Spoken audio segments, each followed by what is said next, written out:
The Lord be with you. And with your spirit. A reading from the Holy Gospel according to Luke. Glory to you, Lord. Jesus said to the crowds, "To what shall I compare the people of this generation? What are they like? They are like children who sit in the marketplace and call to one another. We played the flute for you, but you did not dance. We sang a dirge, but you did not weep. For John the Baptist came neither eating food nor drinking wine, and you said, he is possessed by a demon. The Son of Man came eating and drinking, and you said, look, he is a glutton and a drunkard, a friend of tax collectors and sinners. But wisdom is vindicated by all her children." The Gospel of the Lord. Praise to you, Lord Jesus Christ.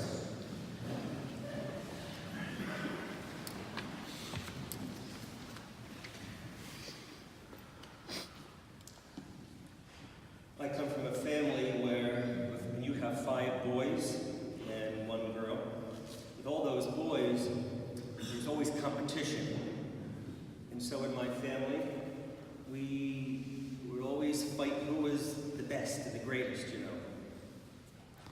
And it was in every aspect of our lives. It was in sports, it was in games. We played a lot of games, and if, you know, winner would always brag, "I'm better than you, I'm the best, I'm the best." And it spilled over not only from sports and all kinds of board games and such, but it also spilled over to every aspect of our lives, so much so that even when we would watch, let's say, a movie, we would try to guess what the ending would be. We'd shout it out loud so that the first one to say it, if it came out to be the end of the movie, would say, "See, I was right." Especially like with a murder mystery or something, you know, you say who did it and such, and spoil the surprise.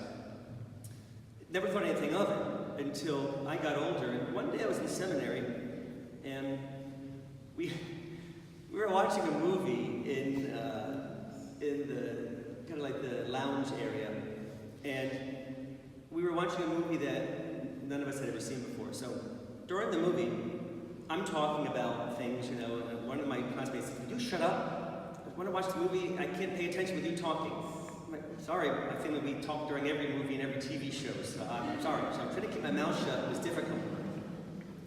But at some point, I had to blurt out what I thought the ending was going to be. And I was right.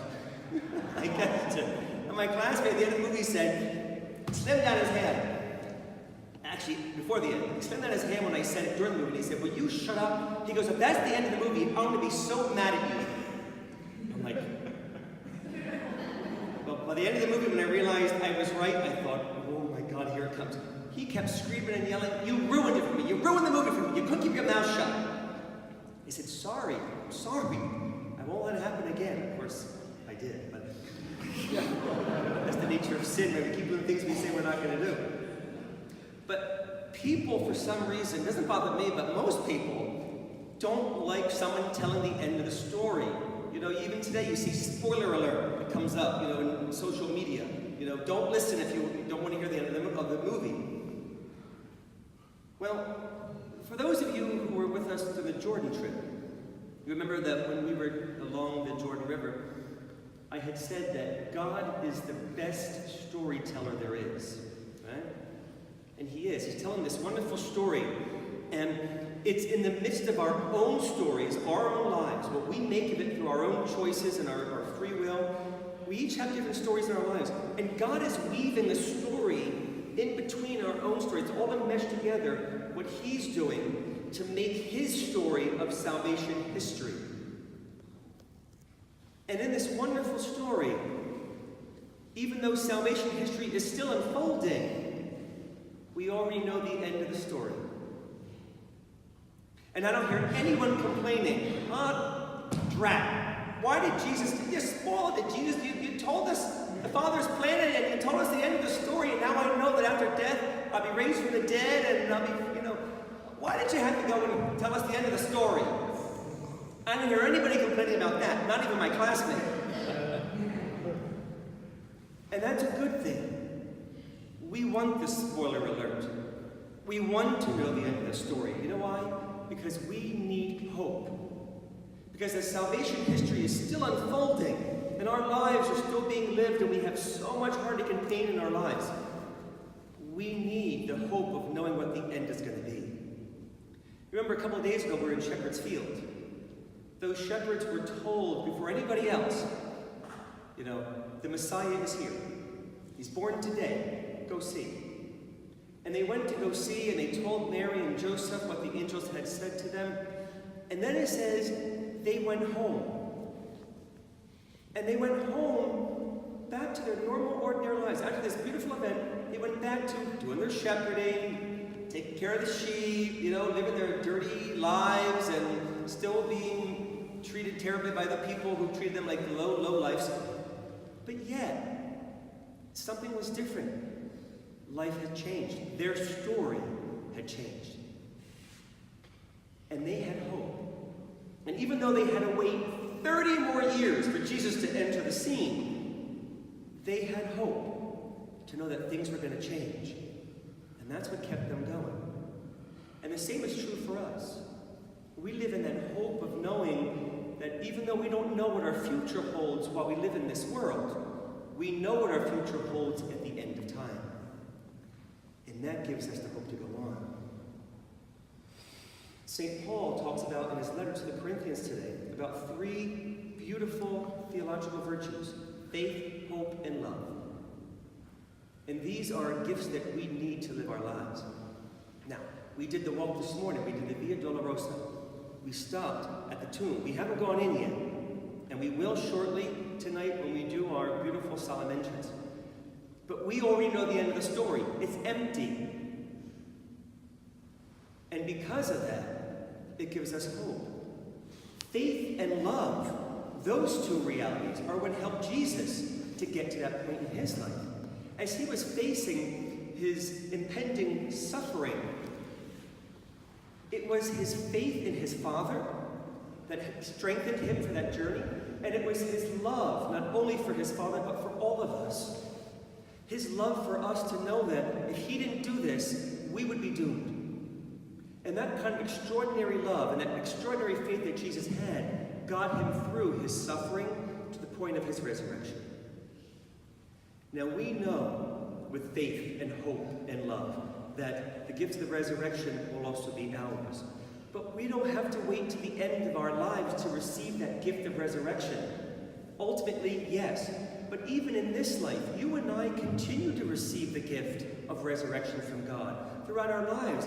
Every time we go through heartache and pain, a divorce, losing a job, death of a loved one, whatever it may be that you and I face time after time again throughout the rest of our lives, God brings us through everything we've endured, as he did Jesus. Everything we endured to a point of a resurrection.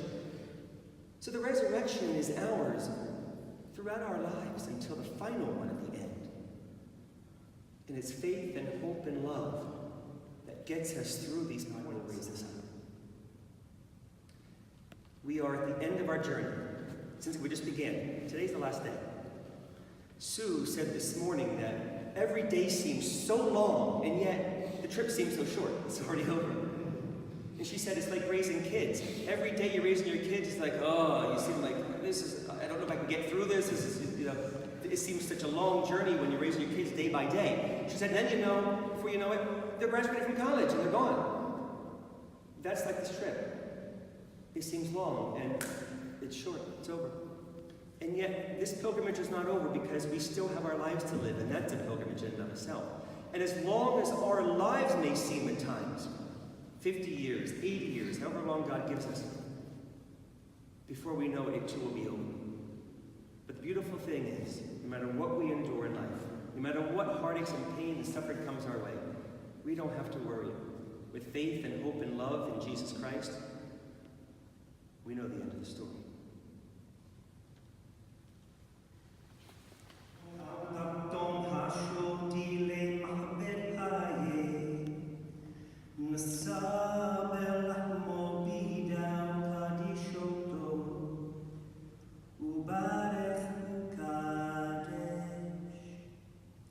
So